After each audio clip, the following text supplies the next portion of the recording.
All right, did my thoughts last night on the Bengals-Bills game, and now I'll do my thoughts on the Cowboys-49ers that ended last night. By far the best game of the weekend.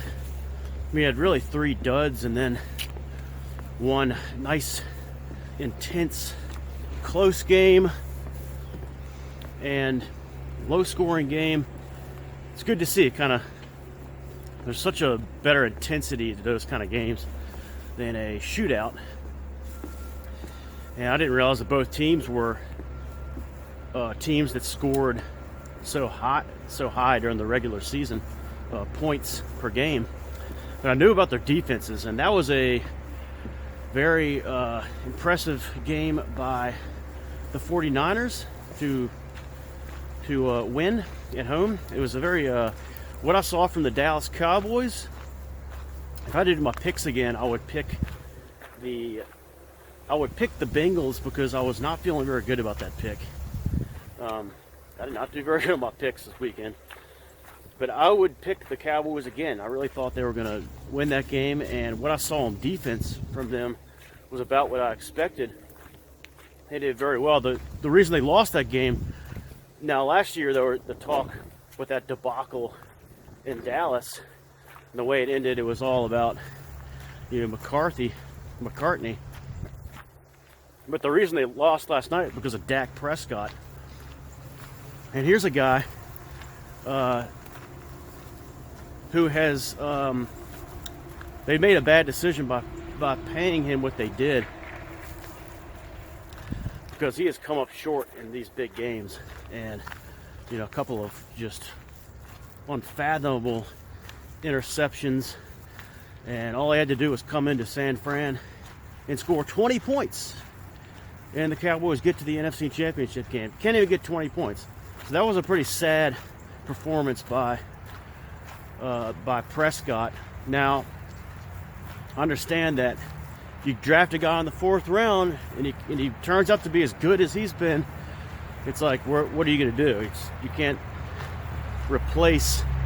It's hard to find a replacement for someone like that. But I know Jerry and the Cowboys, they're all about winning it all, and they can't even get to the NFC Championship. It's been 27 years, as we all know. So he also made a mistake, and we talked about this last night, by giving Zeke that big contract.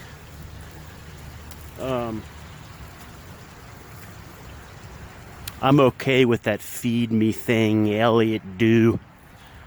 But this guy, I think he was 21 when he was drafted. I know he was drafted in 2016, and I'm telling you, so I think he was born in like 95, so he's going to be 28 this year.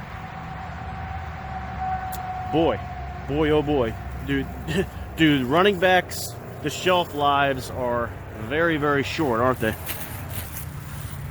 But I think I picked the Cowboys to win it all like 2 years ago. One of the main reasons because I was such a believer in Prescott, but now I'm not.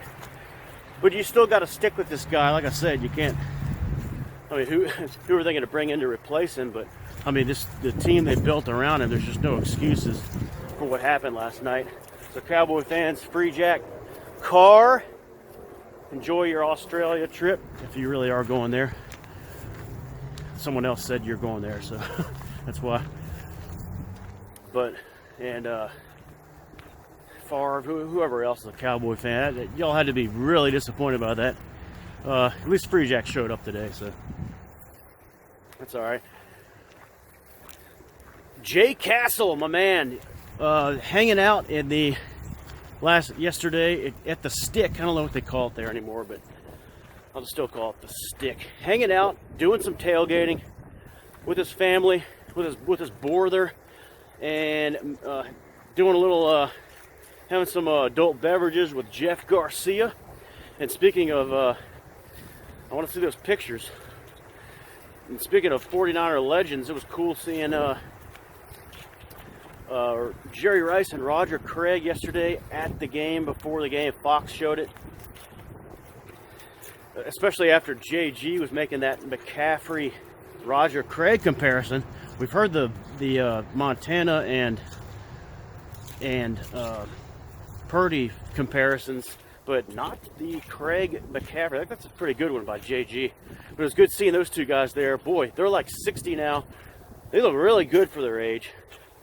Joe Montana was there too. He looks good, but not as well toned in its shape as those two guys, man. But and another thing about this whole rivalry they were trying to drum up before this game in the history of these two teams.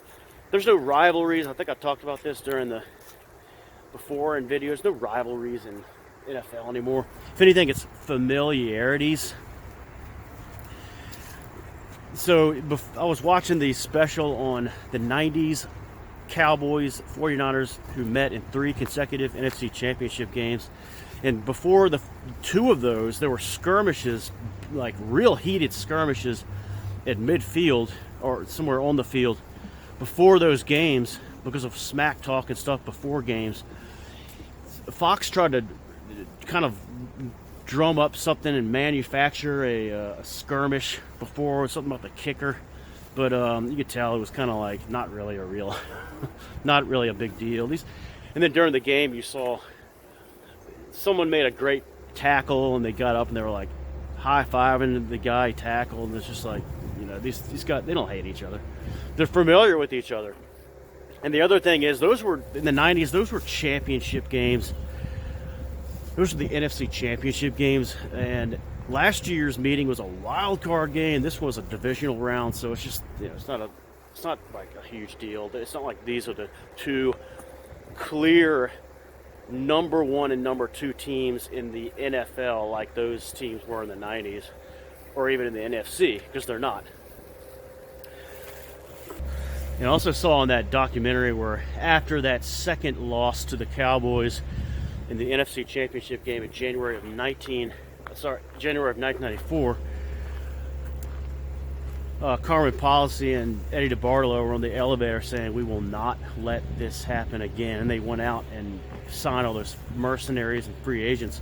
You're not going to see the 49ers do that. I mean, the Cowboys do that this year after losing twice to the Cowboys, to the 49ers, because Dallas has more to worry about than just San Francisco and the NFC. They got to worry about their own division, especially Philadelphia. So, like I said, it's not like they're the top teams in the